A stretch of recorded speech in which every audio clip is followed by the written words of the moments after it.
Fine student, तो आज class में हम लोग 3 एडिटोरियल्स पे चर्चा करेंगे, 43, 44 एंड 45। देखो 43 में हम लोग देखने वाले हैं इंटर स्टेट, यानी कि centre state and inter state inequality. ये क्या है? इसका मतलब सेंटर और स्टेट के बीच में इनइक्वलिटी बढ़ रहा है पब्लिक फाइनेंसेस के रूप में। What does it mean? इसका मतलब है कि सेंटर जो है पैसा जो कलेक्ट करती है उसका उतना मात्रा स्टेट को नहीं दे पा रही है जितना उसको देना चाहिए था। अब यदि स्टेट को ठीक से पैसा नहीं दिया जाएगा तो फिर स्टेट कैसे खर्च करेगा? फिर समझ पा रहे हो ना? इसलिए स्टेट को भी ड्यू अमाउंट मिलना चाहिए। अब याद करो 15th फाइनेंस कमीशन चल रहा है, इससे पहले 14th फाइनेंस कमीशन चल रहा था। 14th फाइनेंस कमीशन में डिविजिबल पूल कितना था? 42%, और इस बार 1% कम कर दिया गया 41%।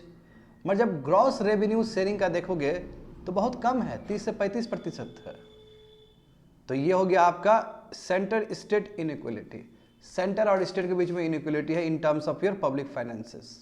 ये पहला टॉपिक। इसी में दूसरा टॉपिक भी है कि इंटर स्टेट इनइक्वलिटी भी नजर आता है, क्योंकि बहुत सारे राज्य बहुत आगे निकल गए, अब बहुत सारे राज्य बहुत पीछे रह गए। तो एक राज्य जो अपने पब्लिक फाइनेंस पे खर्च करेगा, जिसका पर कैपिटा इनकम अच्छा है, जिसके पास पैसा है, और दूसरा राज्य जो अपने एक्सपेंडिचर पे खर्च करेगा, यानी कि अपना पब्लिक के लिए खर्च करेगा, वो कम करेगा क्योंकि उसके पास पैसा ही नहीं है।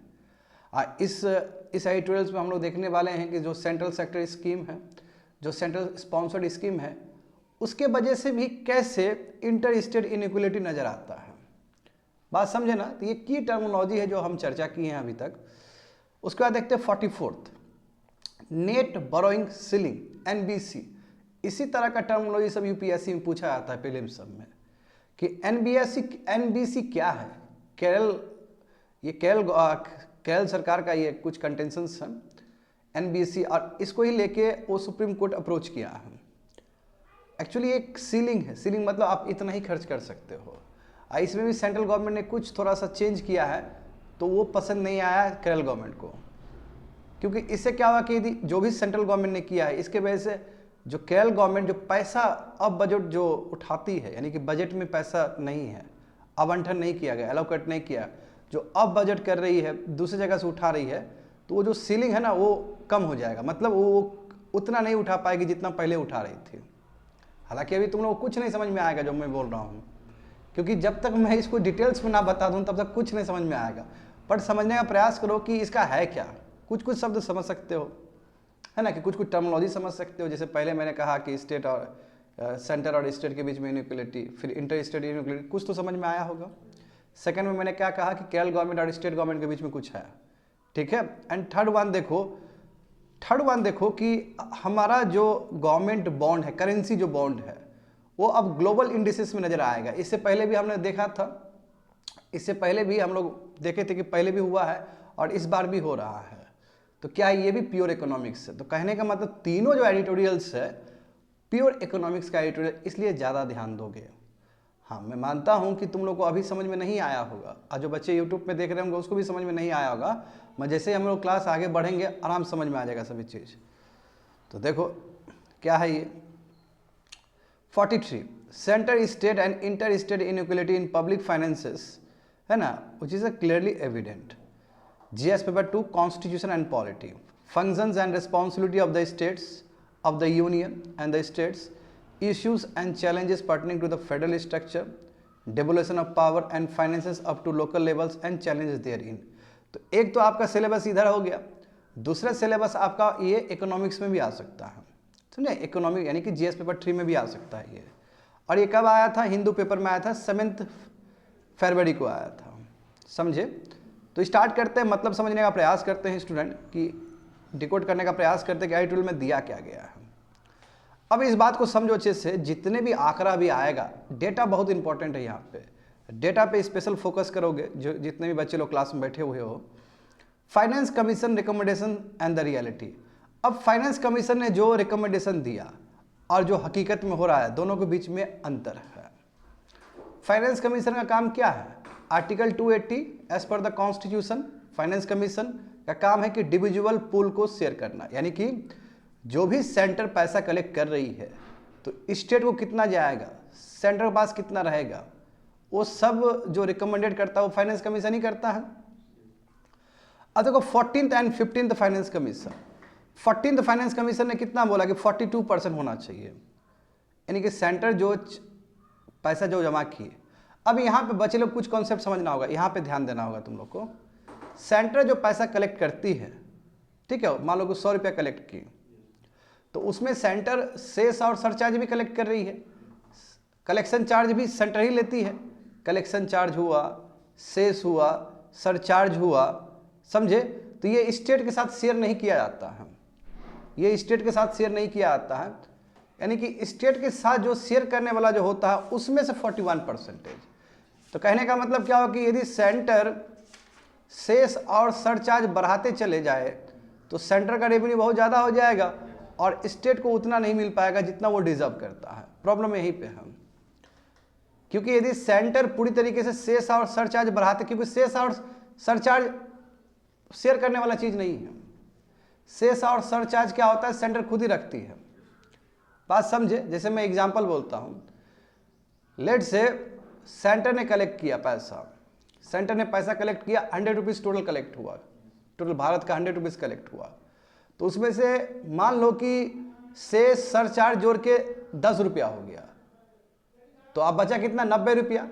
अब ये 90 रुपया में ही स्टेट को जाएगा और कुछ सेंटर रखेगा, और 10 रुपया तुम्हारा जो हुआ वो सेंटर का अपना पावर है, वो सेंटर का अपना, क्योंकि वो सेस ये सरचार्ज है। बात समझ में आ रहा है। तो ये जो 41% का जो मैं बात कर रहा हूँ वो 90 रुपीज़ का बात कर रहा हूँ, क्योंकि 10 रुपीज़ तो क्या हो गया, सेस और सरचार्ज हो गया। आया समझ में ये चीज़। तो यहाँ पे देखो कि 14th फाइनेंस कमीशन ने कहा था कि 42% आपको शेयर करना है स्टेट को, और फिर 15th फाइनेंस कमीशन ने क्या बोला, 41%। इसके पीछे रीजन है, आमतौर पे क्या होता है कि फाइनेंस कमीशन जब प्रोग्रेस कर रही होती है, यानी कि 13 से 14, 14 से 15, 15 से 16, तो डिविजिबल पूल बढ़ता है। इसमें घटा है, क्यों घटा है, क्योंकि 2019 में Jammu and Kashmir union territory बन गया, तो एक राज्य तो खत्म ही हो गया, इसलिए कम किया गया है। क्यों, क्योंकि यूनियन टेरिटरी को डायरेक्ट सेंटर देखता है। आया समझ में ना, इसलिए 42 to 41% किया गया था। अब देखो, अब सुनने में तो लगेगा कि भाई 42 है 41 है, बहुत बड़ा बात है, इतना ज़्यादा पैसा कलेक्ट करेगा तो इतना देगा, मगर रियल मायने में देखोगे तो बहुत कम हो जाता है। यानी कि ग्रॉस टैक्स रेवेन्यू, ग्रॉस यानी कि जितना टोटल कलेक्ट हुआ उसका केवल 35% ही तुम्हारा स्टेट को मिल रहा था 2015 और 16 में। 2015 और 16 में जितने भी सेंटर ने पैसा कलेक्ट किया उसका 35% ही जा रहा था, समझे। आज जबकि 2023 और 24 में जो बजट एस्टिमेट है उसमें कितना गया, ओनली 30%। अब समझो बात को, अब ये समझने वाला चीज है कि आप 41% बोले, मगर रियल में जो पैसा है टोटल अमाउंट में कितना जा रहा है, खाली 30% जा रहा है, यानी कि 70% किसके पास है, सेंटर के पास है। और वो 70% में वो भी पैसा है जो कि सेंटर का एक्सक्लूसिव है, सेस सरचार्ज कलेक्शन चार्ज ये सब चीज। तो मिला कहाँ ज्यादा, बिल्कुल नहीं मिला उतना जितना मिलना चाहिए। यानी कि सेंटर जितना कलेक्ट कर रही है तो सेंटर क्या कर रही है कि सेस और सरचार्ज बहुत ज़्यादा उठा रही है, तो बहुत ज़्यादा उठा रही है तो वो डिविजिबल पूल में आ ही नहीं रहा है, वो स्टेट को शेयर करने की जरूरत ही नहीं है। स्टेट को जो शेयर किया जा रहा है वो सेस सरचार्ज सबको डिडक्ट करके, और जब टोटल अमाउंट देख रहे हैं 100 रुपीज़ में तो मात्र 30% ही 30 रुपया ही जा रहा है स्टेट के पास। 41% समझ गए ना, 41% का मतलब है 41% उसका जिसमें सेस और सरचार्ज को घटा के। आया समझ में ना। तो कहने का मतलब क्या, यहाँ से एक बात तो स्पष्ट हुआ कि 2015 और 16 में कहाँ ग्रॉस रेवेन्यू का 35% जाता था, वो घट गया 6-7 साल में, और घट के कितना हो गया, 30% हो गया। समझ में आया ना। अब देखो, ये तो तुमने परसेंटेज के टर्म में समझा, अब इसको एब्सोल्यूट टर्म्स में समझो। एब्सोल्यूट टर्म्स में कैसे समझोगे कि यूनियन गवर्नमेंट का जो टैक्स रेवेन्यू है, जो टैक्स कलेक्शन है, वो तुम्हारा 14.6 लाख 2015 और 16 में था।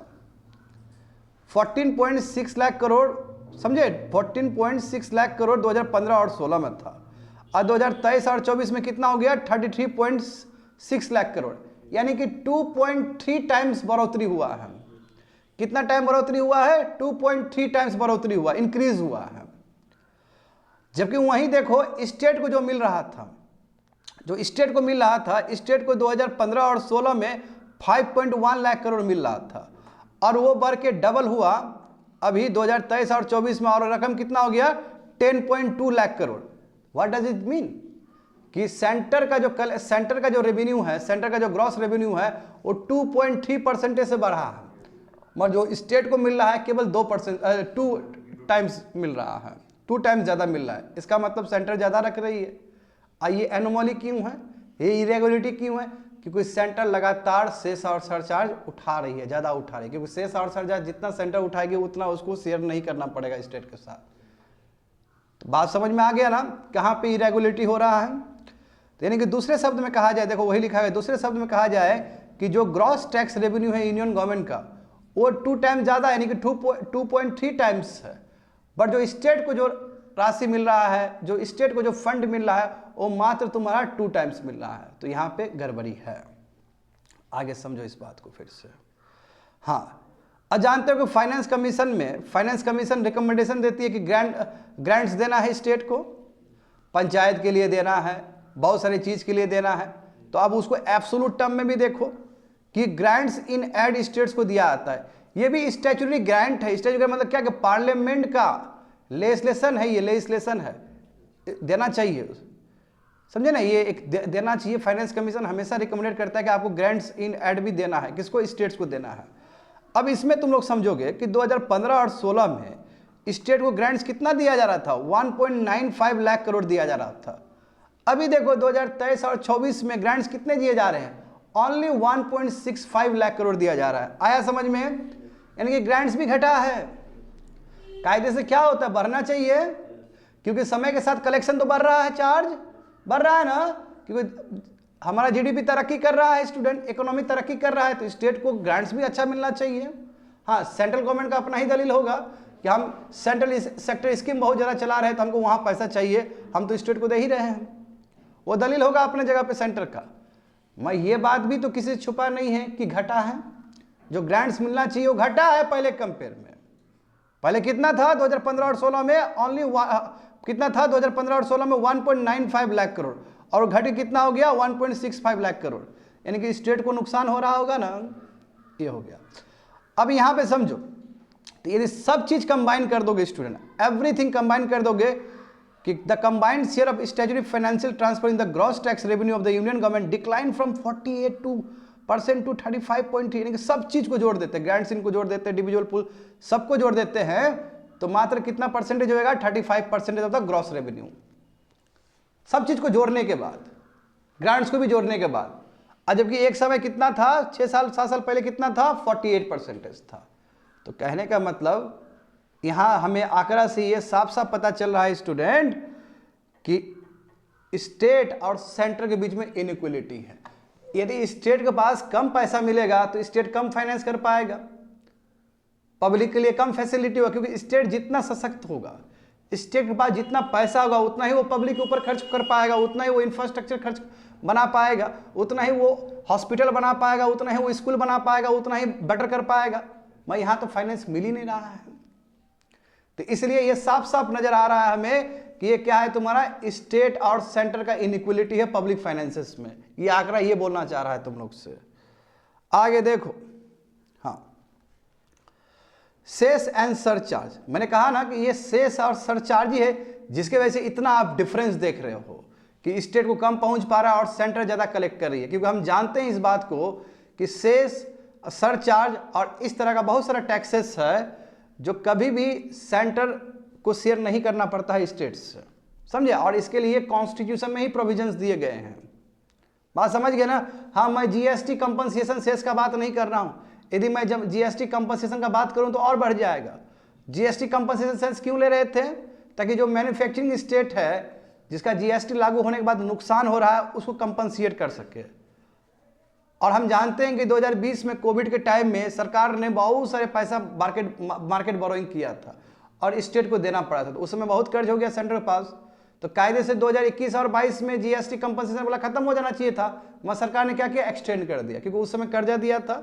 अब ये कंपनसेशन सेंटर खुद रखेगा, स्टेट को नहीं देगा, क्योंकि 2017 में जीएसटी लागू हुआ, अब 5 साल तक कंपनसेशन का बात था, तो 17, 18, 19, 20, 21, 22 में खत्म हो जाना चाहिए था कायदे से, में खत्म नहीं हुआ। सेंटर इस चीज को और भी एक्सटेंड कर रही है। तो मैं जो यहाँ पे चर्चा कर रहा हूँ, तुम लोगों को बता रहा हूँ, जीएसटी कंपनसेशन सेस का बात मैं नहीं कर रहा हूँ, उसको छोड़ दो, उसको जोड़ोगे तो और ज़्यादा हो जाएगा। आया समझ में ना? तो यहाँ पे देखो, एक जो रीजन है जिसके वजह से स्टेट को जो शेयर कम मिल रहा है, इसका कारण है कि सेंटर जो है तुम्हारा वही रेवेन्यू यानी कि सेस, सरचार्ज है ना, यूनियन टेरिटरी से रेवेन्यू कलेक्शन और टैक्स एडमिनिस्ट्रेशन एक्सपेंड, जिसको बोलते हैं कलेक्शन चार्ज। तो कलेक्शन चार्ज, सेस, सरचार्ज और यूनियन टेरिटरी से जो पैसा लिया जाता है, समझे ना, ये सब चीज़ को शेयर नहीं करना पड़ता है। तो ये किसको फायदा हुआ? सेंटर को फायदा हुआ। ये डिविजुअल पूल के अंदर नहीं आता है student, number 1।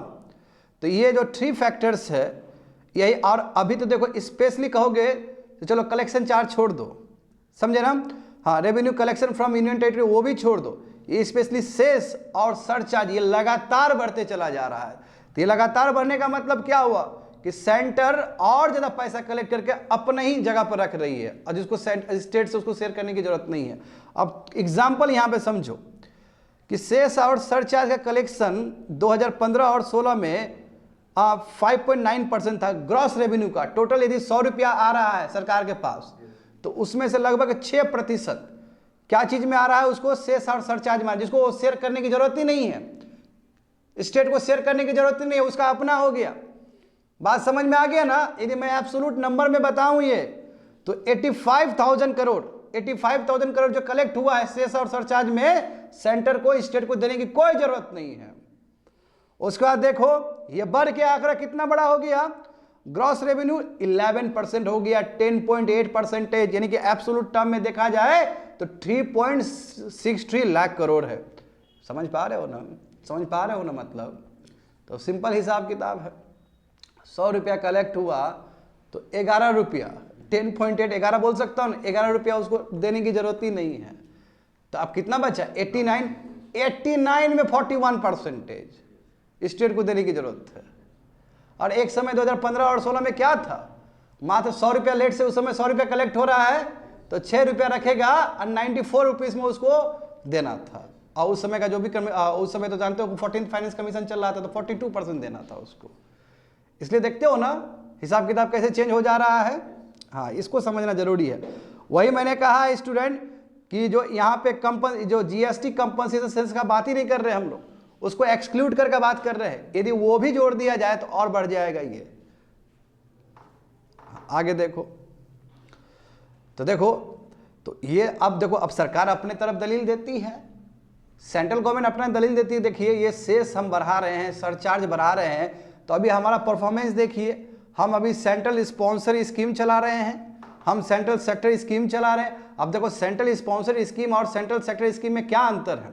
Central sponsored scheme है जिसमें 60 और 40 का रेशियो में खर्च किया जाता है, यानी कि 60% सरकार दे रही है, सेंट्रल गवर्नमेंट दे रही है, तो 40% स्टेट गवर्नमेंट देगी। समझे? इसको बोलते हैं सेंट्रल स्पॉन्सर्ड स्कीम्स। और सेंट्रल सेक्टर स्कीम क्या होता है? जहां पे 100% भारत सरकार ही खर्च करती है स्टेट सब में, अलग अलग कॉन्स्टिट्यूएंसी में। तो भारत सरकार का अपना दलील कि देखिए जो सेस और सरचार्ज जो हम उठा रहे हैं वो हम सेंट्रल स्पॉन्सर्ड स्कीम में लगा रहे हैं, और स्पेशली सेंट्रल सेक्टर स्कीम में लगा रहे हैं, जहां पे 100% हमको ही खर्च करना पड़ता है। ठीक है, ये दलील सुनने में तो बहुत अच्छा लग रहा है, सही बात है, पैसा होगा तभी तो खर्च करेगा। मगर सबसे बड़ा बात ये होगा कि आखिर जब सेंटर लगा रही है स्पेशली सेंट्रल सेक्टर स्कीम में, तो फेवरेट कॉन्स्टिट्यूएंसी में ही लगा रही होगी, जहां पे वो अपना पावर जताना चाहता है वहीं पे लगा रही होगी, और पॉलिटिक्स भी कर रही होगी वहां पे। इससे तो तुम्हारा जो स्टेट का जो अपना जो चीज है, समझे ना, अपना जो क्लाउड है स्टेट का, वो घटते चला जाएगा। कई बार जानते हो ना कि ऊपर से कोई योजना आता है, पूरा स्टेट को दबा देता है वो योजना। और कई बार लॉगर हेड्स भी होता है स्टेट और सेंटर के बीच में कुछ योजना को लेके, और कई बार स्टेट गवर्नमेंट बोलता है कि ये योजना हम नहीं करेंगे यहाँ पे। हाँ, बंगाल में देखते हो ना, ऐसा होता है ना बंगाल में। हाँ, बच्चा इतना मैच्योर होना पड़ेगा कुछ समझने के लिए। हाँ, होता है ऐसा चीज। आ रहा है समझ में? आगे देखो क्या बोल रहे हैं। तो union government tax collection increase कर रही है सेस और सरचार्ज में, और बोले कि हमारा अपना स्पेसिफिक सेक्टर्स के लिए, सेंट्रल सेक्टर स्कीम्स के लिए कर रहे हैं हम ये, समझे? और जानते हो कि इसको डायरेक्ट तो स्टेट को नहीं देना पड़ता है, सेंटर क्या करती है, सेंट्रल स्पॉन्सर स्कीम में, सेंट्रल सेक्टर स्कीम में उसको यूज कर रही होती है। तो एक बात तो समझ में आ गया हमें कि कैसे डिफरेंसेस हैं सेंटर और स्टेट के बीच में, किस तरह इनइक्वलिटी है पब्लिक फाइनेंसेस में, क्यों सेंटर के पास ह्यूज रेवेन्यू आ रहा है और स्टेट के पास उतना रेवेन्यू ही नहीं है। तो अभी यहाँ पर देखो, central sponsored scheme actuate inter state inequality in public finances. तो पहला टॉपिक क्या चर्चा किए, पहला हम लोग ये चर्चा किए कि कैसे सेंटर और स्टेट के बीच में इनइक्वलिटी आ रहा है पब्लिक फाइनेंसेस में, ये था फर्स्ट टॉपिक। अब दूसरा टॉपिक क्या है इसी में कि एक स्टेट और दूसरे स्टेट के बीच में पब्लिक फाइनेंसेस में क्या इनइक्वलिटी आ रहा है। इंटर स्टेट का मतलब वही होता है। अब तुम खुद सोचो, देखो यहाँ पे ज़्यादा गणित लगाने की जरूरत नहीं है, बहुत इजीली समझ में आ जाएगा ये। जैसे कि हम जानते हैं कि सेंट्रल स्पॉन्सर्ड स्कीम है, इसमें भारत सरकार का जो कंट्रीब्यूशन होता है नॉर्मल स्टेट के लिए लगभग 60% होता है, कई बार थोड़ा बहुत ऊपर नीचे भी हो सकता है, मगर आमतौर पे 60% सेंटर देती है और 40% कौन देती है, स्टेट देती है। तो इस तरह का जो स्कीम कहते हैं उसको बोलते हैं सेंट्रल स्पॉन्सर्ड स्कीम। आया समझ में। अब देखो, मगर तुम खुद सोचो कि कोई योजना ऊपर से लाई सेंटर, और ये जितना भी सेंट्रल स्पॉन्सर्ड स्कीम है, सेंट्रल सेक्टर स्कीम है, कहीं पे भी पार्लियामेंट में कोई लेजिस्लेशन लिखा नहीं गया है इसके लिए, कोई लेजिस्लेशन नहीं है इसके लिए, सेंटर खुद ही कर रही होती है। अब मान लो कोई एक योजना लेके आई सरकार, भारत सरकार, अब बोली कि हर स्टेट में लागू होगा और ये सेंट्रल स्पॉन्सर्ड स्कीम है, तो नॉर्मल स्टेट को 40% देना पड़ता है, और जो स्पेशल स्टेट है जैसे नॉर्थ ईस्ट है उसको 10% देना पड़ता है, क्योंकि वहाँ पे प्रॉब्लम है। तो जो स्पेशल स्टेट है वहाँ पे क्या होता है, सेंट्रल स्पॉन्सर्ड स्कीम का फंड 90:10 होता है, समझे। अच्छा देखो, महाराष्ट्र और बिहार का एग्जांपल लेते हैं। कोई ऊपर से स्कीम आया जो महाराष्ट्र में भी लागू होगा लेट्स से, और बिहार में भी लागू होगा, तो महाराष्ट्र वाला तो आराम से 40% दे देगा, क्योंकि उसका पर कैपिटा इनकम बहुत अच्छा है, स्टेट का जीडीपी बहुत अच्छा है। मगर बिहार जैसे राज्य को 40% देना बहुत मुश्किल हो जाएगा, क्योंकि उसके पास अपना ही पैसा किल्लत है। यदि वो 40% इधर दे देगा तो अपने स्टेट पे क्या खर्च करेगा फिर, तो वहाँ पे इनइक्वलिटी आ गया ना। तो सेंट्रल स्पॉन्सर्ड स्कीम से इनइक्वलिटी भी आ रहा है इस रीजन से कि जो भी पैसा अमाउंट था उसको वहाँ पे देना पड़ रहा है, किसमें, सेंट्रल स्पॉन्सर्ड स्कीम में। और स्टेट का जो अपना रेवेन्यू है वो उस ढंग से खर्च नहीं कर पा रहा है जिस ढंग से वो खर्च करना चाह रहा था। तो देख रहे हो ना कैसे सेंट्रल स्पॉन्सर्ड स्कीम आने की वजह से जो गरीब राज्य है, जिसका पर कैपिटा इनकम कम है, जिसका जीडीपी ग्रोथ कम है, उस राज्य को असर पड़ेगा। इसलिए हम कह रहे हैं कि इंटर स्टेट है ना इनइक्वलिटी आ सकता है पब्लिक फाइनेंसेस में। तो वही सब चीज यहाँ पे लिखा गया है स्टूडेंट, इसको समझ लेना है अच्छे से। आगे देखो, जैसे कि मैं एग्जाम्पल यहाँ पे बता रहा हूँ, 2015 और 16 और 2023 और 24 में अब सेंट्रल स्पॉन्सर्ड स्कीम तो कितना बढ़ाया गया, 2.04 लाख करोड़ था, वो बढ़ के कितना हुआ 4.76 लाख करोड़। हम कह सकते हैं 2.3 टाइम्स है, 2.3 टाइम्स बढ़ाया गया, समझे। और इसके लिए 59 सेंट्रल स्पॉन्सर्ड स्कीम चलाया गया भारत सरकार के द्वारा। तो अब तुम लोग खुद सोचो कि जो राज्य अमीर राज्य है, जिसका पर कैपिटा अच्छा है, जैसे साउदर्न स्टेट्स बहुत अच्छा है ना, तेलंगाना हो गया, महाराष्ट्र हो गया, इंडिया में लीड करता है पर कैपिटा इनकम में, तो ये तो बहुत बढ़िया से सर्वाइव कर गया होगा इस स्कीम में। मगर जो राज्य है हमारा उड़ीसा का जो राज्य है, जो बिहार का राज्य है, जिसका पर कैपिटा इनकम कम है, वो बहुत सफर होगा इस चीज से, क्योंकि यदि 40% पैसा दे देता है तो उसके पास बहुत कम बचेगा, समझे। तो यहाँ पे देखो, अब इसलिए यूनियन गवर्नमेंट कंपेल्स करती है स्टेट को कि भाई तुम भी खर्च करो, तुमको भी 40% देना है, मगर उसका क्या, जिसके पास पैसा कम हो जिस राज्य का। तो इस हिसाब से स्टूडेंट इंटर स्टेट इनइक्वलिटी आते हैं पब्लिक फाइनेंसेस में। और क्या रीजन है इसके पीछे, रीजन क्या है, सेंट्रल स्पॉन्सर्ड स्कीम्स। आया समझ में ना। आगे बढ़ो नेक्स्ट पेज।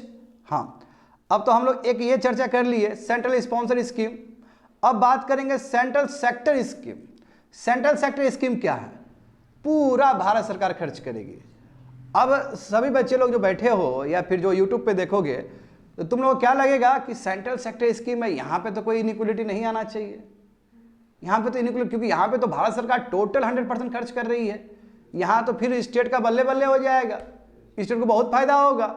नहीं, ये सोचते हम लोग, मगर जानो कि सेंट्रल गवर्नमेंट यदि अपना पर्टिकुलर कॉन्स्टिट्यूएंसी में ही खर्च कर रही है, लेट्स से जैसे बिहार राज्य में 40 कॉन्स्टिट्यूएंसी पार्लियामेंट का, लोकसभा का, और उसे मान लो कि 10 से बीजेपी जीता हुआ, एग्जाम्पल के तौर पे मैं बता रहा हूं, और उसी कॉन्स्टिट्यूशन केवल फेवर कर रही है, तो कि स्टेट के अंदर भी इनइक्वलिटी आ जाएगा। बेगूसराय चमक गया, सब समस्तीपुर पीछे चला गया। क्यों? बेगूसराय में उसका सरकार का आदमी था और समस्तीपुर में दूसरा का था, तो स्टेट के अंदर इनइक्वलिटी आया कि नहीं आया? यानी कि जो फेवरेट कॉन्स्टिट्यूएंसी है, जो फेवरेट राज्य है, उस पर ज़्यादा खर्च करेगा ये लोग। और जो राज्य फेवरेट नहीं है, फेवरेट नहीं होने का मतलब क्या है? जिसका सरकार नहीं है वहाँ पे, उसका केंद्र का सरकार वहाँ पे नहीं है, तो उसके साथ फिर हो जाएगा ना। तो यहाँ पे इनइक्वलिटी आया कि नहीं आया? और दूसरी बात ये है कि चाहे सेंट्रल स्पॉन्सर्ड स्कीम हो, चाहे सेंट्रल सेक्टर स्कीम हो, ये कहीं पे भी पार्लियामेंट में कहीं पे भी लिखा नहीं गया ये सेंट्रल गवर्नमेंट का प्रेरोगेटिव है, ये सेंट्रल गवर्नमेंट का अपना चीज़ है ये। तो सेंट्रल गवर्नमेंट हो सकता है, यदि सेंट्रल गवर्नमेंट का नियत पे मैं सवाल नहीं उठा रहा हूँ, यदि सेंट्रल गवर्नमेंट यदि यहाँ पर पॉलिटिक्स करना चाहिए तो बहुत बड़ा पॉलिटिक्स हो सकता है और स्टेट को बहुत नुकसान हो सकता है। आया समझ में तुम लोग को? और यही चीज़ अभी आंकड़ा के थ्रू समझो कि 2015 और 16 में सेंट्रल सेक्टर स्कीम में जहाँ पे सरकार को 100% पैसा खर्च करना पड़ता है, तो कितना पैसा जा रहा था स्टूडेंट? 5.21 लाख करोड़ जा रहा था, समझे? और अब 2023 और 24 में देखो 14.68 लाख करोड़, लगभग हम कह सकते हैं कि 3 टाइम्स बढ़ा है ना? यदि मैं एग्जैक्टली बोलूं तो 2.8 टाइम्स बढ़ा है, और रफली वी कैन से 3 टाइम्स बढ़ा है। तो ये सुन के तो बहुत अच्छा लगेगा कि भाई 3 टाइम्स सरकार ने सेंट्रल सेक्टर स्कीम पर चलाया नहीं। इस देखो 700 से भी ज़्यादा स्कीम्स लागू किया सरकार ने, 700 से भी ज़्यादा स्कीम चला है, तब जाके इतना पैसा हुआ है। हम जानते हैं इस बात को कि जब सेंट्रल गवर्नमेंट पैसा खर्च कर रही होगी तो देखो थर्ड में लिखा गया वो चीज़, हो सकता है वो मोटिवेटेड चीज़ हो, स्पेसिफिक स्टेट्स को ही फेवर कर रही हो या फेवरेट कॉन्स्टिट्यूएंसी को ही फेवर कर रही हो, तो इसलिए भी बच्चे लोग इनइक्वलिटी आ जाता है, समझे? तो देखो इसलिए बोला गया है कि, इसलिए एडिटोरियल में क्या लिखा गया है कि स्टेट और सेंटर के बीच में इनइक्वलिटी आ रही है पब्लिक फाइनेंस में, और एक स्टेट और स्टेट के बीच में भी आ रहा है, समझे? एक और हम कहते हैं कि एक स्टेट के अंदर भी आ सकता है पब्लिक फाइनेंसेस में, एक डिस्ट्रिक्ट ज़्यादा चमक रहा है, एक डिस्ट्रिक्ट बहुत पीछे चला जा रहा है।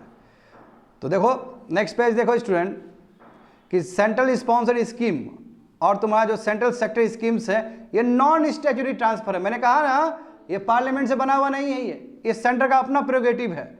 फाइनेंस कमीशन में कहीं नहीं लिखा गया कि सेंट्रल सेक्टर स्कीम होना चाहिए, सेंट्रल स्पॉन्सर्ड स्कीम होना चाहिए। फाइनेंस कमीशन हमेशा बोलता है ग्रैंड इंड्स ऐड देना चाहिए, 41% इंडिविजुअल पूल से उसको देना चाहिए पैसा, ये बात कर रही होती है। मगर जानते हो कि एक तरह से यदि सेंट्रल गवर्नमेंट चाहे तो इसको वेपन्स के रूप में भी यूज़ कर सकती है, समझे? अपना इन्फ्लुएंस भी छोड़ सकती है स्टेट पे। तो वही चीज़ लिखा गया वहाँ पे, समझने का प्रयास करो कि अब देखो ये नॉन स्टैट्यूटरी ग्रांट्स है, ये ग्रॉस रेवेन्यू यानी कि 100 रुपया सरकार उठा रही है तो 12.6 रुपया, हाँ 12.6 यानी कह सकते हो कि 12 से लेकर 13 रुपये जाता है यहाँ पे। तो सरकार तो यहाँ पे बोल ही सकती है कि हम शेष और सरचार्ज जो स्टेट को नहीं दिए वो हम सेंट्रल स्पॉन्सर्ड स्कीम से दे रहे हैं, वो हम सेंट्रल सेक्टर स्कीम से दे रहे हैं। अब दे तो रहे हैं, बहुत मुबारक है, मैं आपका इंटेंट क्या है, उसकी वजह से क्या हो पा रहा है वहाँ पे, क्या हो जा रहा है वहाँ पे, स्टेट में इनइक्वलिटी भी आ सकता है। आया समझ में? तो यहाँ पे देखो, तो इससे जो स्टेट का जो फ्रीडम है पब्लिक एक्सपेंडिचर का वो घटेगा। क्यों? क्योंकि सेंट्रल स्पॉन्सर स्कीम उसको भी पैसा देना है, और स्पेशली जो पोर राज्य है, गरीब राज्य है, उसको ज़्यादा इम्पैक्ट पड़ेगा। देखो तो वही बताया गया है।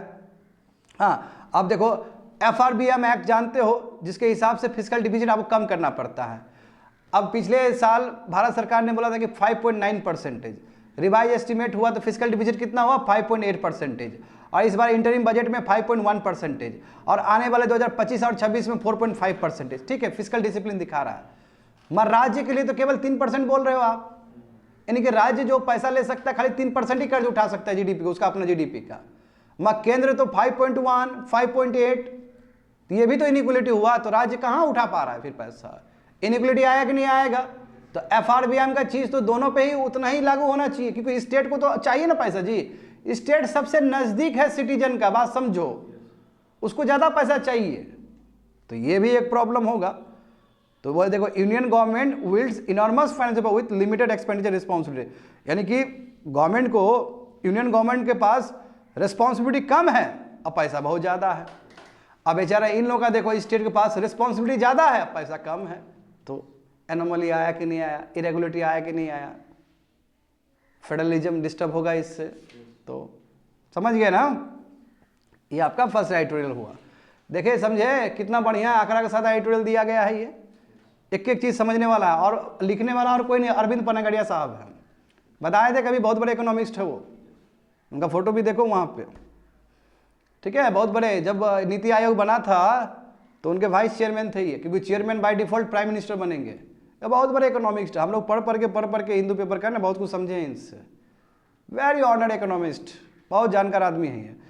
44 देखो, 44 में विषय क्या है student? Net borrowing ceiling NBC, 3 important issues raised bye Kerala government. अब NBC क्या है और इसको लेके केरल गवर्नमेंट ने सुप्रीम कोर्ट का दरवाजा खटखटाया है और बोला है कि सर जो सेंटर जो कर रही है ये उचित नहीं है। तो सेंटर क्या कर रही है, क्या चीज़ उचित नहीं है, क्या चीज़ होना चाहिए, तो इस एडिटोरियल में हम समझने का प्रयास करेंगे। GS paper 2 constitution and polity same syllabus, मगर प्लस यहाँ GS पेपर 3 का इकोनॉमिक्स भी आ सकता है। सेम डे हिंदू पेपर में है ना, 7 फरवरी में सेम डे वो आया था, जो फर्स्ट एडिटोरियल आया है सेकेंड एडिटोरियल उसी दिन आया था। तो देखते हैं मामला क्या है, समझो इसको भी। देखो अब बात करते हैं नेट बोरोइंग सीलिंग का। तो मैं पहले समझा देता हूं तुमको नेट बोरोइंग सीलिंग क्या है, अच्छे से समझो। यहाँ पे जितने भी क्लास में बैठे हो बच्चे लोग, पहले लेमन पर्सपेक्टिव समझो कि होता क्या है। एक लिमिट फिक्स है कि आप इतना ज्यादा कर्जा नहीं ले सकते हैं, क्योंकि फाइनेंस कमीशन हमेशा रिकमेंडेशन देता है, पहले भी FRBM में दिया था, FRBM से फिर NK सिंह कमेटी बना है ना, उसने भी कहा था कि सेंटर और स्टेट पुट टुगेदर पब्लिक डेब्ट 60% होना चाहिए, 40% सेंटर और 20% स्टेट, उससे ज़्यादा नहीं होना चाहिए। हाँ, कोविड से पहले 2020 से पहले 2019 में ये पब्लिक डेट 67% के आसपास था, मगर जानते हो क्या हुआ, कोविड आ गया तो बहुत सारा फाइनेंस करना, बहुत बोरोइंग करना पड़ा, मार्केट से लेना पड़ा और अचानक ग्राफ 87% हो गया। और अभी रिसेंट टाइम में 2% घटा है, तो अभी पब्लिक डेट कितना है 85% ऑफ GDP। समझ गए, ये मैं बस बैकग्राउंड बता रहा हूँ। अब यहाँ पे समझो, तो कहने का मतलब जो भी राज्य कर्ज लेगी उसका एक लिमिट है, और लिमिट तो FRBM में भी था, तभी ना बोला कि public debt states put together कितना होना चाहिए 20% होना चाहिए, और सेंटर कितना होना चाहिए 40%, और दोनों का पुट टुगेदर 60%।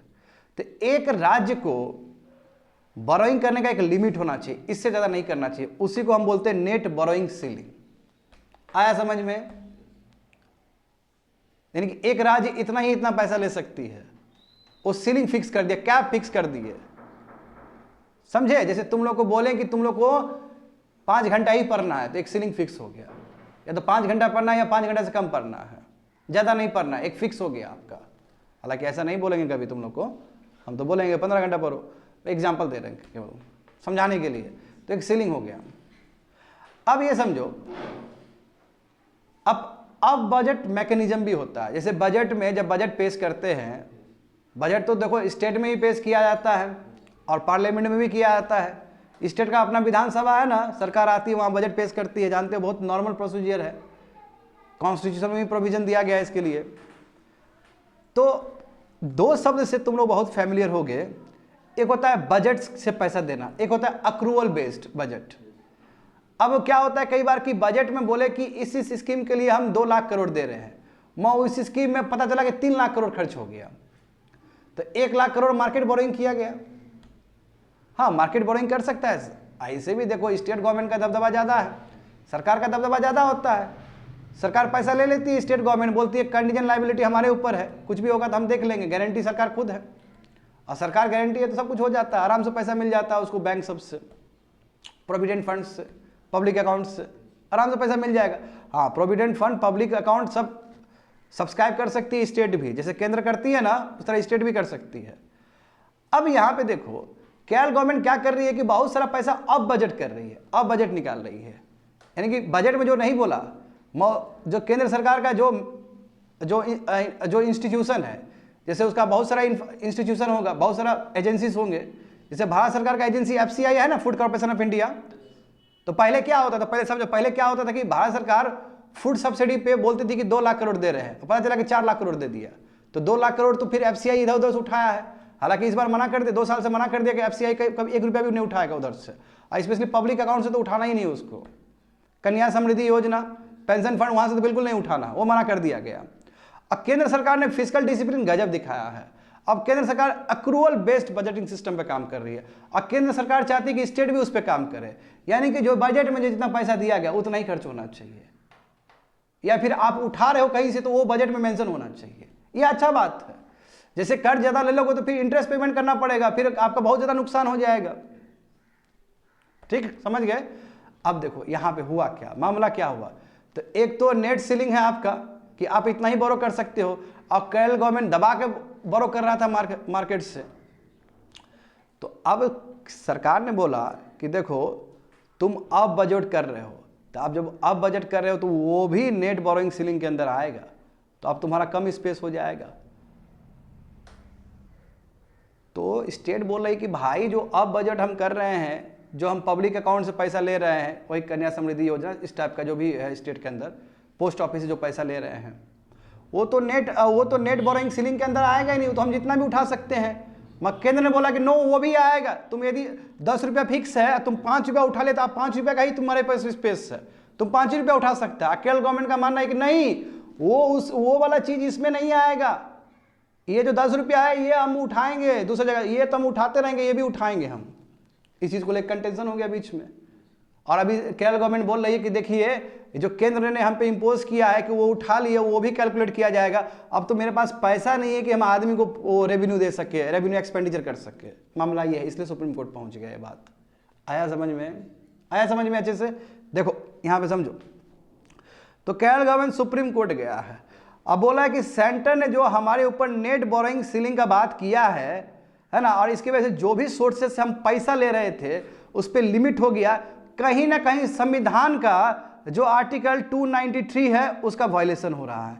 क्यों? क्योंकि इस आर्टिकल में स्टेट को पूरा अधिकार है कि कहां से वो अपना फेडरल स्ट्रक्चर को मेंटेन करते हुए, है ना, वो कहीं से भी पैसा उठा सकता है, वो अपना कर सकता है, पब्लिक अकाउंट से पैसा ले सकता है, उस पर सेंटर गलती से भी इंटरफेयर नहीं करेगी। तो इसलिए सुप्रीम कोर्ट ये मूव किया है। अच्छा मैं बता दूं, सुप्रीम कोर्ट का मैं चर्चा कर रहा हूं तो कल सुप्रीम कोर्ट में बहुत ही ऐतिहासिक फैसला हुआ है स्टूडेंट। जो इलेक्टोरल बॉन्ड है उसको अनकॉन्स्टिट्यूशनल करार कर दिया गया है। ये मैं कहूंगा कि बहुत बड़ा झटका है प्रेजेंट सरकार को, क्योंकि इलेक्शन अभी नजदीक है, इसका बहुत बड़ा असर पड़ेगा इलेक्शन पे। हाँ, और सब मार्च 15 तक सब पब्लिक उस पे डालो, इंटरनेट पे डालो सभी चीज, कहां से पैसा आया, एनोनिमस जो डोनर्स है कौन थे, सबका आएगा। इससे पूरा हरकम मचा हुआ है अभी। डायरेक्ट बीजेपी का नाम ले लिया गया। हाँ, डायरेक्ट बहुत बड़ा चोट है, और कोई एक्सपेक्ट भी नहीं कर सकता कि इलेक्शन ईयर में जब इतना नज़दीक इलेक्शन हो और सरकार का इतना बड़ा, मतलब सुप्रीम कोर्ट का इतना बड़ा डिसीजन आ जाए जो सरकार के ऊपर इतना इम्पैक्ट पड़े, तो आई डोंट थिंक कि इससे बड़ा झटका किसी भी सरकार के लिए हो सकता है। समझिए, ये कल का डेवलपमेंट है, आने वाले समय में वो भी एडिटोरियल हम लोग पढ़ने वाले हैं, समझे।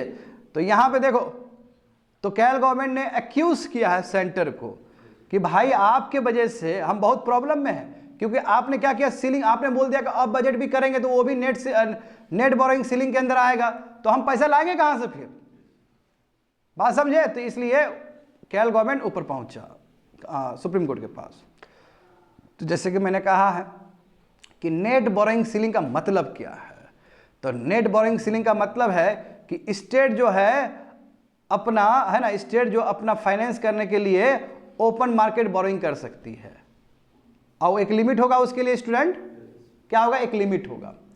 मगर केंद्र क्या बोल रही है कि तुम जो अब बजट किया था तो वो भी तो इसके अंदर ही आएगा, तुम जो पब्लिक अकाउंट से उठाया तो वो भी इसके अंदर ही आएगा। और स्टेट गवर्नमेंट क्या बोली कि नहीं, वो तो नहीं आएगा, वो नहीं होना चाहिए। इतना फाइनेंस कमीशन ऐसा कहाँ बोला कि आप बोल रहे हो कि होना चाहिए?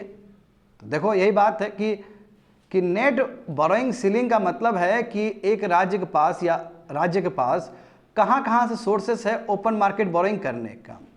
हाँ, तो अब सेंटर ने डिसाइड किया कि भाई यदि पब्लिक अकाउंट ऑफ स्टेट से तुम पैसा खर्च कर रहे हो तो वो भी एनबीसी के अंदर आएगा, नेट बोरोइंग लिमिट्स के अंदर आएगा, और वहाँ से हम डिटेक्ट करके तुम्हारा स्पेस कम कर देंगे, जो बात है। एट द सेम टाइम देखो, है ना, अब वही बोला, जैसे मैंने कहा ना कि स्टेट का अपना एजेंसी, तो स्टेट का अपना एजेंसी बहुत सारा हो सकता है, पीएसयू सब अपना स्टेट का भी होता है ना, स्टेट का अपना एजेंसी। जब वो कर्ज ले रही है तो आप देखो स्टेट क्या है, स्टेट पीछे से कंडीशन लायबिलिटी दे देता है कि भाई हम हैं गारंटर, पैसा उठाओ, मेरा एजेंसी जितना उठाना खर्च करो। तो बोला कि यदि स्टेट का अपना कोई एजेंसी, अपना उसका जो PSU सब है, यदि वो भी पैसा उठाए तो वो भी NBC के अंदर आएगा। हो गया, बात खत्म हो गया। तो एक तरह से जो स्टेट के पास जो पैसा आता है, जो पहले पैसा आ रहा था अलग अलग विधि से, जो NBC के अंदर नहीं आता, वो भी आ गया, तो स्टेट का हाथ पैर फूल रहा है। समझे? वही चीज वहां पे लिखा गया है। तो आर्टिकल 293 क्लॉज 3 क्या है, समझे? ये क्या है, क्या ये चीज देखो समझो। तो इसमें क्या है देखो, ये वेरी वेरी इंपॉर्टेंट। यदि मान लो कि सेंटर ने पहले कोई कर्ज दिया हो स्टेट को, बात समझे ना, सेंटर ने यदि स्टेट को कोई कर्ज दिया है पहले से और वो अभी कर्ज चुकाया नहीं गया है, अब फिर स्टेट चाहता है कि हम कर्ज ले, तो उसके लिए उसको सेंटर से परमिशन लेना होगा। यही आर्टिकल 293 क्लॉज 3 में लिखा गया है। समझे स्टूडेंट? आया समझ में? State has to obtain the consent of the centre to raise any loan if any part of the previous loan extended by the centre is outstanding. इसका मतलब क्या है कि पहले कोई लोन लिया होगा स्टेट ने सेंटर से और वो नहीं चुकाया होगा, उसका कुछ हिस्सा नहीं चुकाया होगा, और अब नया फिर से फ्रेश लोन लेना चाहता है स्टेट, तो उस समय सेंटर से उसको परमिशन लेना पड़ेगा। ये आर्टिकल 293 क्लॉज 3 में लिखा गया है कॉन्स्टिट्यूशन का। तो देखो अब तो ये वही सेंटर ने क्या किया, यही आर्टिकल 293 क्लॉज को इन्वोक करते हुए NBC लगा दिया उस पर, और NBC के अंदर बोल दिया कि जो आपका एजेंसी यदि बाहर से पैसा उठा रहा है, आप यदि अब बजट पैसा उठा रहे हो पब्लिक अकाउंट से, तो वो सब आएगा इसके अंदर। यही आर्टिकल को इन्वोक किया है। जब सेंटर ने ये आर्टिकल इन्वोक किया तो स्टेट भी दूसरा आर्टिकल इन्वोक करके बोलेगा कि भाई हमारा फेडरल इश्यूज है वो। आया समझ में? हाँ, सेंटर ने जस्टिफाइड किया है आर्टिकल 293 को यूज करते वक्त, ये जस्टिफाई किया है कि आखिर 15th फाइनेंस कमीशन ने क्या बोला था, अक्रूवल बेस्ड बजटिंग पे काम करो, है ना, अब बजट मैकेनिज्म बिल्कुल नहीं होना चाहिए। तो ऐसा फाइनेंस कमीशन ने बोला है, इसलिए हमने ऐसा किया है। मगर फाइनेंस, फिर स्टेट बोलेगी कि फाइनेंस कमीशन ने इतना डिटेलिंग में तो नहीं बोला है जितना आप बोल रहे हो। तो बात समझे? सेंटर ने जस्टिफाई किया इस डिसीजन को कि एक्स्ट्रा बजटरी बोरोइंग स्टेट का एजेंसी ना करे, और 15th फाइनेंस कमीशन में भी ये चीज लिखा गया है। तो आगे देखो, तो what did the 15th finance commission say about fiscal discipline. आखिर क्या बोला फिस्कल डिसिप्लिन को लेके 15th फाइनेंस कमीशन का क्या बातचीत है, जो सेंटर दुहाई दे रही है अभी स्टेट के ऊपर NBC लिमिट लगा रही है। तो देखो यहाँ पे ये बोली थी कि जो भी गवर्नमेंट का ऑल टायर, चाहे सेंटर हो, चाहे स्टेट हो, चाहे पंचायत हो, चाहे म्यूनिसिपैलिटी हो, कोई भी चीज हो, तो कोशिश करे कि वो अब बजट ट्रांजैक्शन को कम से कम करे, ठीक है, ज़्यादा ना करे, वो अक्रूवल बेस चले, ठीक है, ये चीज़ बोला गया था। तो इसलिए अब स्टेट जो बोल रही है कि स्टेट बोल रही है कि अच्छा इसमें ये बात कहाँ है कि एजेंसी यदि पैसा लेता है तो वो नहीं लेना चाहिए, ऐसा बात तो कहीं है ही नहीं। देखो वही लिखा गया है, गवर्नमेंट एट ऑल टायर्स में observe strict discipline by registering any further addition to the stock of budget transaction and contingent liability which is against the norms of fiscal transparency and detrimental to fiscal sustainability. यानी कि कोई भी इस तरह का पैसा नहीं लेना चाहिए बाहर से, उसे फिस्कल डिसिप्लिन पर असर पड़ेगा। बात समझे? नंबर 1। और कोई भी टायर का सरकार हो सकता है, सेंटर का, स्टेट का, पंचायत का, म्यूनिसिपैलिटी, कोई भी हो सकता है। अब बजट मैकेनिज्म से नहीं चलना है। One very important purpose our recommendation of for higher borrowing limit to the union and state government is to foster transparency and to avoid build up of non-transparent liability। यानी कि जो भी recommendation दिया कि अब बजट नहीं करना चाहिए, ट्रांसपेरेंसी को इंक्रीज करने के लिए किया गया है। क्योंकि जानते हो कि बजट में लिख दिया गया कि 1 लाख करोड़, अब पता चला कि उसी स्कीम में 2 लाख करोड़ खर्च हुआ, तो 1 लाख करोड़ कहाँ से आया, कहाँ गया, किसी को पता ही नहीं चला। इसलिए बस रिकमेंडेशन दिया था। तो अब यहाँ पे बात उठेगा, देखो, तो finance commission has not call for the inclusion. Finance commission में कहीं पे भी ये बात नहीं किया था कि एजेंसी यदि पैसा उठाए तो वो उठाना चाहिए कि नहीं उठाना चाहिए, इस पर तो कोई चर्चा ही नहीं किया फाइनेंस कमीशन ने। तो ये केरल गवर्नमेंट बोल रहा है कि ठीक है, वो तो एक तो हर कोई बोलता है कि कर्ज नहीं लेना चाहिए, हर कोई बोलेगा ना, हमको जरूरत, हम क्यों नहीं लेंगे। इसमें ये कहाँ बोला है कि स्टेट अपना एजेंसी, जो स्टेट का अपना एजेंसी, वो कहा ना मार्केट बोर्डिंग कर सकता है, ये कहाँ लिखा गया इस तरह का चीज़। तो स्टेट अपना बोल रहा है, बात समझे। अब यहाँ पे देखो, तो आखिर केरल गवर्नमेंट क्यों NBC को लेके इतना ज़्यादा एजिटेट कर रही है। तो देखो यहाँ पे समझ सकते हो कि केरल में अधिकतर जो पैसा लिया जाता है, जो उठाया था वो स्टेट का अपना ही एजेंसी है, ओन इंटरप्राइजेस जो उठाती है, अब पीछे से स्टेट अपना गारंटर है। जैसे एग्जांपल देखो, Kerala infrastructure investment fund board, ये पैसा उठाती है जिसके वजह से इंफ्रास्ट्रक्चर वहाँ पे बनता है केरल में।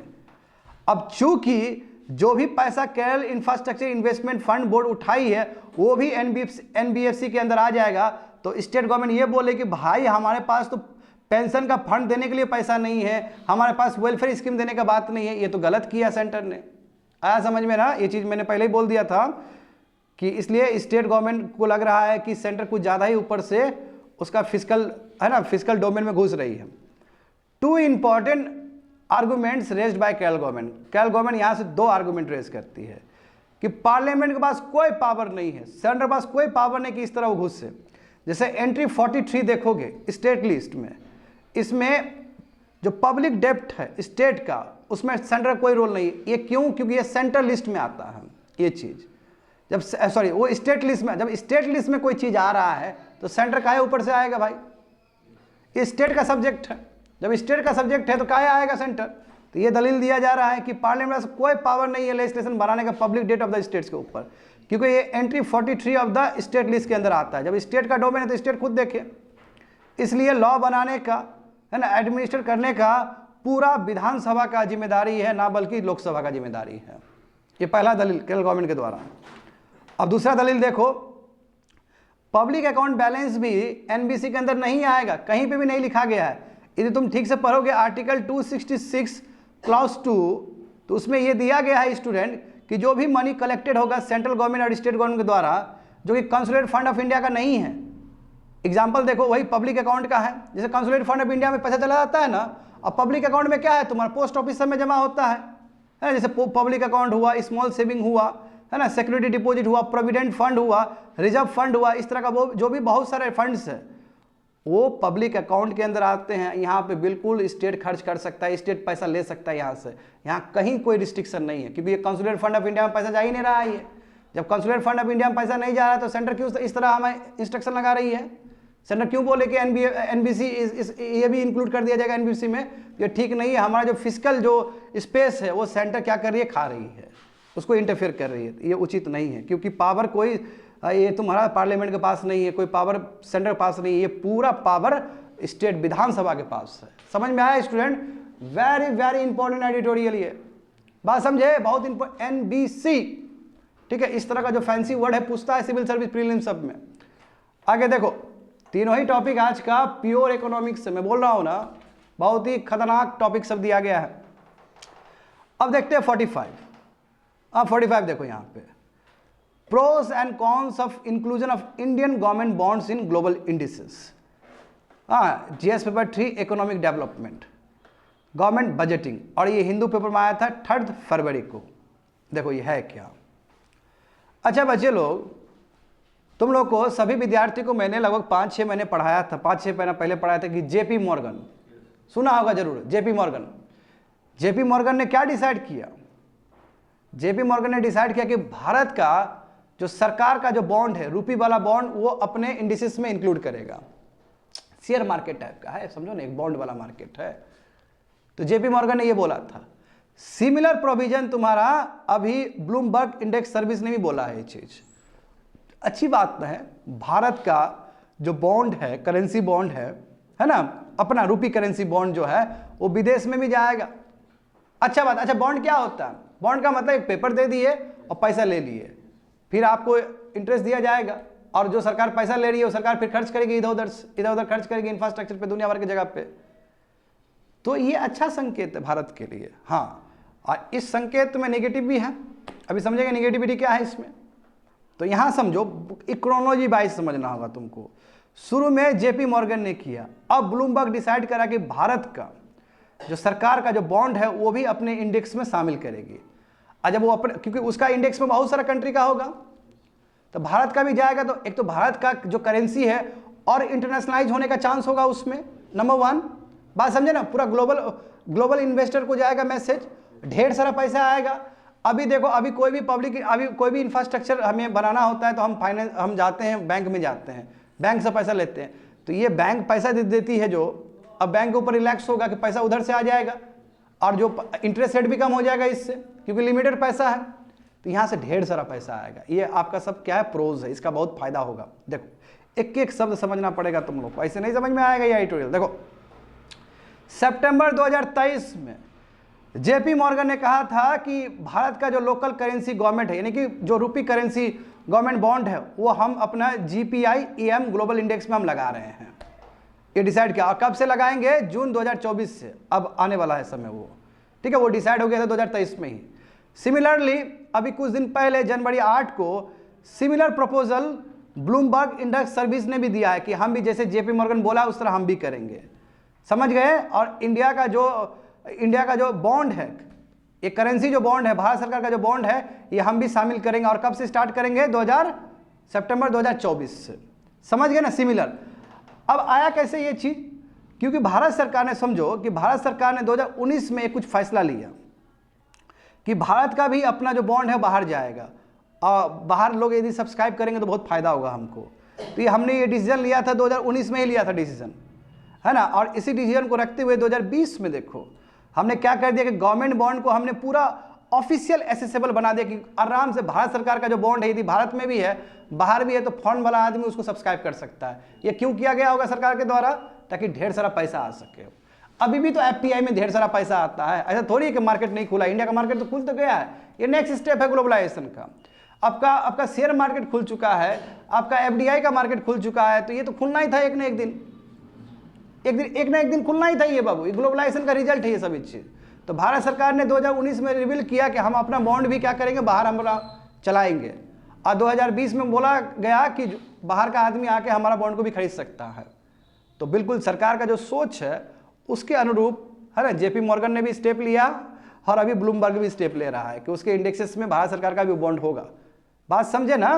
आगे देखो बहुत इंपॉर्टेंट टर्मोलॉजी सब है। देखो तो सरकार का क्या आर्गूमेंट है, सरकार क्यों बोल रही है कि गवर्नमेंट बॉन्ड्स इंटरनेशनल इंडेक्सेस में हम लगाए हैं, इसका फायदा क्या होगा। तो सरकार देखो, सरकार पहला जो दलील देती है वो कहती है कि जो डोमेस्टिक इंस्टीट्यूशन के ऊपर जो भार है पैसा लेने का वो कम हो जाएगा। अभी हर कोई इंफ्रास्ट्रक्चर के लिए हर एक चीज़ के लिए जाता है, बैंक में जाता है, NBFC में जाता है ना स्टूडेंट, ये भार कम होगा क्योंकि पैसा बाहर से आ जाएगा। तो भार कम हो जाएगा तो इंटरेस्ट रेट कम हो जाएगा उसका, और ज़्यादा आदमी को पैसा मिल पाएगा, तो इससे बहुत फायदा होगा। नंबर 1। नंबर 2 क्या है कि इंटरनेशनल रिसोर्स, बाहर का चीज़, बाहर का पैसा आ सकता है, वही सेम चीज़ है ना। बाहर का एक्सपर्टीज, बाहर का पैसा, हमारा जो करेंसी जो है, हमारा करेंसी जो बॉन्ड है, इंडियन रुपीज़ करेंसी बॉन्ड, वो इंटरनेशनलाइज हो जाएगा।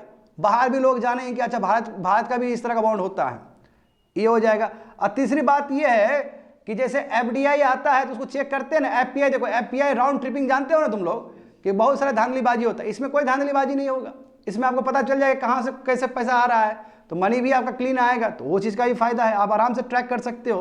यानी कि दूसरे जो पोर्टफोलियो है, जैसे FPI में बहुत दिक्कत होता है, बहुत सारा प्रॉब्लम होता है, देखते हो ना, सेबी हर समय रेगुलेट करते रहती है, इसमें ये प्रॉब्लम नहीं आएगा, पता चल जाएगा कहाँ कहाँ से आ रहा है, समझे। तो वही बताया जा रहा है कि जब पैसा आएगा बॉन्ड के द्वारा, तो इससे जो करंट अकाउंट डिफिसिट है, कितना हमारा करंट अकाउंट डिफिसिट है, 2% ऑफ GDP, है ना। जो भी फिजिकल डिफिसिट कितना है हमारा इस बार, 5.1% ऑफ GDP, ये सब ब्रिज हो जाएगा। तो देखो अब देखो कितना फायदा होगा। सरकार ने इस बार भी बजट में ये बात कहा गया कि देखिए हम फिजिकल डिसिप्लिन दिखाना चाहते हैं, हम कम बोरो करेंगे ताकि प्राइवेट प्लेयर ज़्यादा बोरो कर सके, यही ने बोला है सरकार ने।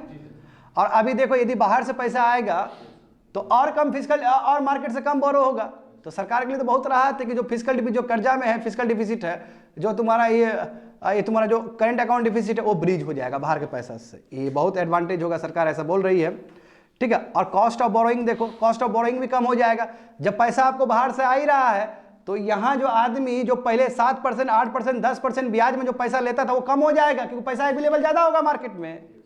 तो देखो, तो कॉस्ट ऑफ बोरोइंग कम हो जाएगा, इंटरेस्ट रेट कम हो जाएगा, इससे डोमेस्टिक इंटरेस्ट रेट कम हो जाएगा, अच्छी बात है, समझ गए ना। तो वही, और देखो जब कॉस्ट ऑफ बोरोइंग कम हो जाएगा तो फिर प्राइवेट इन्वेस्टमेंट, प्राइवेट प्लेयर को पैसा मिलेगा सस्ता में और वो खर्च करेगा। तो देखो, तो एक इंडेक्सेस का फैसला कि हम वहाँ करेंगे, उसका रिजल्ट डोमेस्टिक में क्या पड़ रहा है, तो तुम लोगों को समझ में आ रहा होगा बढ़िया से। तो इस तरह का जो बॉन्ड मार्केट है, जो बोरो करें लोकल करेंसी में, इससे क्या होगा, देखो इससे फायदा ये होगा कि देखो अभी हर समय टेंशन लगा रहता है कि करेंसी डिप्रिशिएट कर जाएगा। देखो करेंसी हमारा डिप्रिशिएट कर गया, 83 रुपीज़ है, 83 रुपीज़ समथिंग, 82 था 83 रुपीज़ हो गया। तो फिर सरकार के ऊपर, आरबीआई के ऊपर टेंशन। मगर जब ये इंटरनेशनल मार्केट में है, करेंसी डिप्रिशिएट कर जाएगा तो प्रॉब्लम उन लोग का। बात समझे? तो pass on to international lender, जो खरीद रहा है उसको उस पर टेंशन आएगा। हम उसमें ही बच गए। मगर जो चीज़ से आप बच रहे हो वो दूसरे तरीके से आपको फिर घातक देगा। कैसे? तो आगे देखो। ये समझ में आया तुम लोग को? ये फायदा होगा। सरकार बोले कि यदि भारत का करेंसी बॉन्ड जो है बाहर रहेगा तो ये फायदा होगा। हाँ, फायदा है तो नुकसान भी है। तो एक्सपर्ट क्या, जो अर्थ है ना, जो इकोनॉमिक्स के ज्ञानी लोग हैं, वो क्या बोल रहे हैं? देखो, ये देखिए, ऐसा हो जाएगा कि कुछ भी हरकत होगा। देखो, अब तुम खुद देखो, यहाँ पे सुनो बच्चे लोग, बहुत सिंपल भाषा में बोल रहे हैं। इंडिया में जो इन्फ्लेशन है 6% से कम, यूनाइटेड स्टेट्स में इन्फ्लेशन 2 या 3% होना चाहिए। मैं वहाँ पे 6-7% डबल डिजिट में भी चला गया। यूरोप में डबल डिजिट में भी चला गया, अब वो सिंगल डिजिट में आया है। तो यानी कि इंडिया ज़्यादा स्टेबल है वर्ल्ड के कंपेयर में। कोविड के टाइम में पूरा दुनिया हिल गया, मैं इंडिया बचा रहा, स्टेबल रहा इंडिया। अब तुम्हारा जो बॉन्ड है पूरा इंटरनेशनल मार्केट में जा रहा है। तो इंटरनेशनल तो बहुत सारा इवेंट हो रहा है, इन्फ्लेशन, दुनिया भर का चीज़। तो कुछ भी होगा तो आपकी करेंसी भी इम्पैक्ट पड़ेगा, फिर आपकी करेंसी भी इम्पैक्ट पड़ेगा, आपकी कंट्री भी इम्पैक्ट पड़ेगा। अब आरबीआई जिस हिसाब से अपना करेंसी को मैनिपुलेट करती है, वो फ्रीडम खो देगा फिर, कि कुछ भी करेगा तो वहाँ पे फिर असर होगा। बात समझ पा रहे हो? ये आपका नेगेटिव है। देखो, वही चीज़ बोला गया है, इसे डोमेस्टिक मॉनेटरी और फाइनेंशियल कंडीशन जो पॉलिसी है वो काफ़ी हद तक बाहर का चीज़ों को देख के हमें करना पड़ेगा। यहाँ पे बाहर का बहुत सारा चीज़ों को देख के कैलकुलेट करके, बाहर कंट्री में क्या इन्फ्लेशन है, यूरोप में क्या इन्फ्लेशन है, उस हिसाब से हमें यहाँ पे काम करना पड़ेगा। नंबर 1 ये है। और एग्जाम्पल समझो ना, मलेशिया और टर्की का क्या हुआ, ये लोग भी लगा दिया था अपना लोकल करेंसी बॉन्ड, अब पिट गया इन लोग का। इन लोग करेंसी इतना गंदा डिप्रिशिएट हुआ कि उन लोग को हटाना पड़ा वो सब चीज़। तो पहले एक्सपीरियंस ले चुका है मलेशिया और टर्की, तो वहाँ से कम एक्सपीरियंस हम ले। एक्सपर्ट बोल रहे हैं ये चीज़, बात समझे ना। और जो आपका जो देखो, इस तरह यदि करोगे तो जो आरबीआई का जो कंट्रोल है मॉनेटरी पॉलिसी पे, वो कम हो जाएगा। उसको बहुत सारा चीज़ कंसिडर करना पड़ेगा, समझे ना। हाँ, तो इसलिए बोला है कि जो ऑटोनॉमी है चलाने का अपना मनी को, है ना, ये तुम्हारा कहीं ना कहीं ग्रेटर रिस्क हो जाएगा, क्योंकि इंटरनेशनल में कुछ ना कुछ हैपनिंग्स होते रहता है। इसलिए आरबीआई जिस हिसाब से अपने रुपये को कंट्रोल कर रही है, शायद वो नहीं कर पाए, और कुछ भी मैनिपुलेट करेगी तो बाहर फिर इंटरनेशनली फिर गलत मैसेज जाएगा। आगे देखो, तो वही थर्ड पॉइंट, वही देखो लास्ट पेज हम लोग कर रहे हैं, वही चीज़, सेम चीज़ जो हम बोले हैं वही बताया गया है कि ग्लोबल रिस्क एपेटाइट, यानी कि बाहर तो ऊपर नीचे कुछ होते रहता है, इन्फ्लेशन दुनिया भर का चीज़, इंडिया तो स्टेबल है, तो उसका जो असर है हमारा डोमेस्टिक बॉन्ड मार्केट पे भी पड़ेगा, उसी का स्पिल ओवर पड़ेगा और नेगेटिव हो जाएगा। अब देखो, क्या भारत ट्रेजरी बिल में खर्च नहीं करती है क्या? जो यूनाइटेड स्टेट का जो फेडरल रिजर्व है, वहाँ का जो आरबीआई है फेडरल रिजर्व, वो अपना ट्रेजरी बिल मेंटेन करती है, मतलब वहाँ का सरकार का अपना, उन लोग का अपना वो होता है, अमाउंट होता है, उसमें आरबीआई भी लगाती है, आरबीआई कमाती भी है वहाँ से पैसा। मैं ये कोई आरबीआई या कोई सेंट्रल बैंक नहीं है, ब्लूमबर्ग कोई सेंट्रल बैंक को नहीं कर रहा है, रेगुलेट नहीं कर रहा है। इसलिए, और दूसरी बात है कि इंडिया क्या, कौन सा करेंसी है, सॉफ्ट करेंसी है, तो बहुत इंपैक्ट पड़ेगा। देखो, वही चीज़ लिखा गया वहाँ पे कि जो सॉवरेन बॉन्ड है मेन रिजर्व करेंसी का, जैसे यूनाइटेड स्टेट्स हो गया, है ना, और हमारा क्या है, हमारा लोकल करेंसी डेप्ट है, वो तुम्हारा क्या है, हार्ड करेंसी है, तो उसको कोई इंपैक्ट नहीं पड़ा। और हमारा क्या है, हमारा जो भी इन्वॉल्व है, तो सेंट्रल बैंक इन्वॉल्व नहीं है, ये इन्वेस्टर सब इन्वॉल्व है, समझे, इससे प्रॉब्लम हो सकता है। और देखो, अब देखो, rapid exit of investor from local currency asset, यदि मान लो कि लगातार पहले सब्सक्राइब किया और लगातार हट जाएगा, जैसे देखते हो ना, एफपीआई जब आता है तो लगातार हट जाता है, तो हमारा करेंसी कितना डिप्रिशिएट कर जाता है, कैपिटल फ्लाइट होता है तो करेंसी डिप्रिशिएट कर जाता है, कैपिटल फ्लो आता है, अंदर आता है तो करेंसी अप्रिशिएट कर जाता है, वैल्यू बढ़ जाता है ना। यदि कोई तरह का यहाँ बात आए तो हमारे करेंसी पे डायरेक्ट इंपैक्ट पड़ेगा, समझे, करेंसी डिप्रिशिएट कर जाएगा, तो ये बहुत बड़ा प्रॉब्लम हो सकता है। That's it, completed.